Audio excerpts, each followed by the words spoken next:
28 de octubre de 2025. Para la mayor parte de Brasil, un martes cualquiera.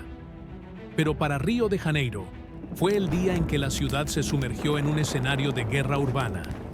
Al amanecer, los sonidos no eran los del tráfico, sino de ráfagas continuas. Los helicópteros surcaban el cielo. En las calles, el caos se instalaba rápidamente. Autobuses y camiones incendiados, usados como barricadas. El transporte público se paralizó. Escuelas y centros de salud cerraron sus puertas. La ciudad de Río de Janeiro entraba en estado de atención 2. El motivo tenía un nombre: Operación Contención.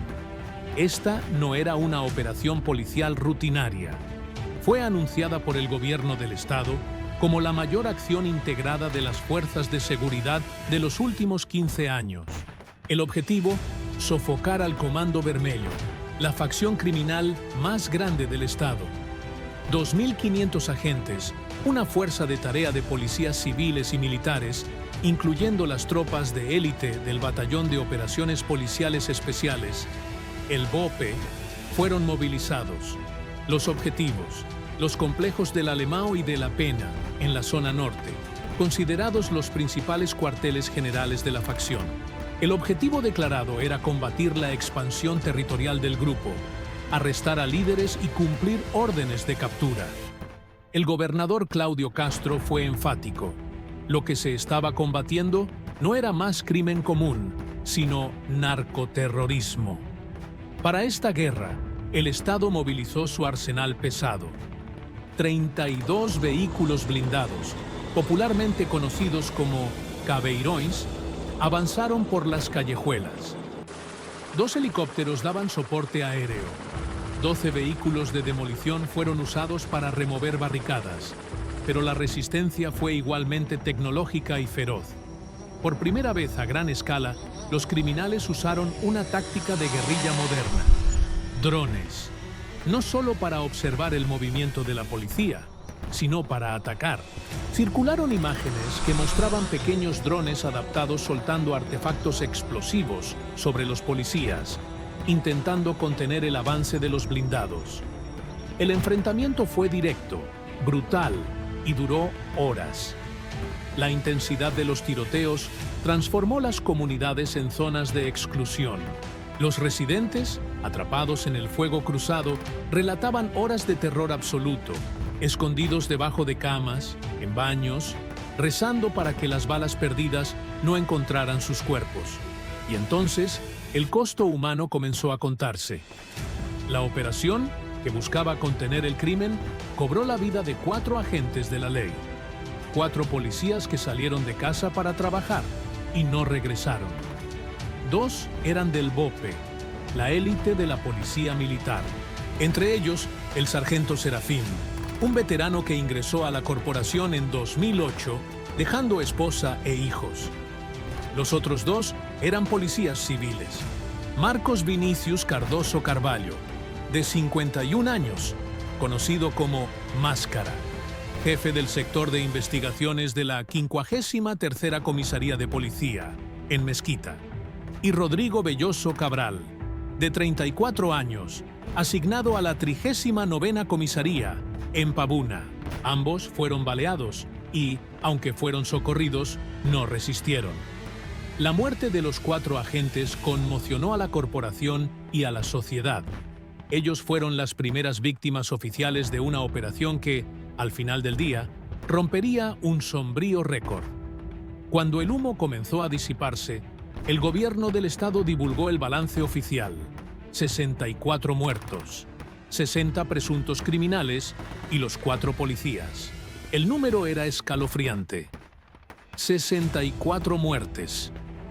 La operación Contención superó la tragedia de la operación en Jacarezinho, en 2021, que resultó en 28 muertos, y se convirtió, oficialmente, en la operación policial más letal de la historia de Río de Janeiro.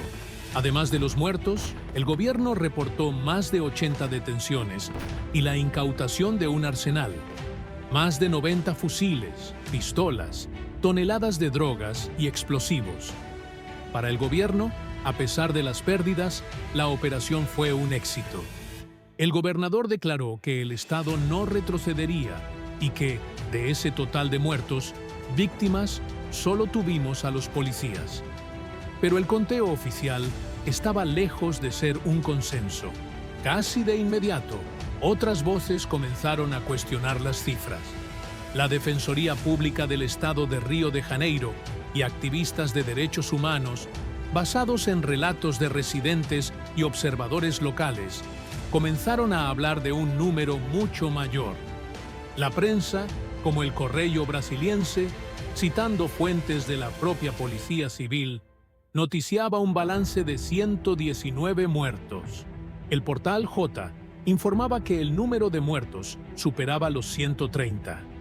Al día siguiente, la escena en la Praça São Lucas, en Pena, era de horror. Los residentes de la comunidad, sin apoyo oficial para la remoción, recogieron y alinearon por cuenta propia más de 70 cuerpos. Eran cuerpos de jóvenes, apilados en el suelo de la plaza, mientras madres y familiares lloraban desesperados. La palabra masacre comenzó a ser utilizada por activistas e investigadores de la Universidad Federal Fluminense, que calificaron la operación como amateur y un desastre político operacional. La prensa internacional reaccionó, describiendo la situación como un caos colosal. Río de Janeiro estaba dividido. Por un lado, la narrativa oficial de una guerra necesaria contra el narcoterrorismo, una acción dura para retomar el territorio. Por el otro, la denuncia de una política de seguridad pública basada en la muerte, que victimizó a decenas de personas y aterrorizó a cientos de miles de residentes de comunidades. El gobernador Claudio Castro defendió la acción, pidió un pacto nacional por la seguridad y el apoyo de las Fuerzas Armadas. Por otro lado, activistas y la Defensoría exigían explicaciones, investigación y el fin de lo que llamaron política de exterminio. 28 de octubre de 2025 quedará marcado en la historia de Río de Janeiro. Fue el día de la Operación Contención, el día en que la ciudad se detuvo, rehén del miedo. El día de la operación policial más letal jamás registrada en Brasil. El día en que 64, o tal vez más de 130, personas murieron. Entre ellas, 4 policías. El polvo se asienta, pero las preguntas permanecen. ¿Qué sucedió, de hecho, en los callejones y callejuelas del Alemão y de la Pena? ¿Fue una contención legítima o una masacre? ¿Y a qué precio se busca la paz en una ciudad partida por la guerra? Río de Janeiro, una vez más, amanece cubierto de luto, intentando encontrar las respuestas.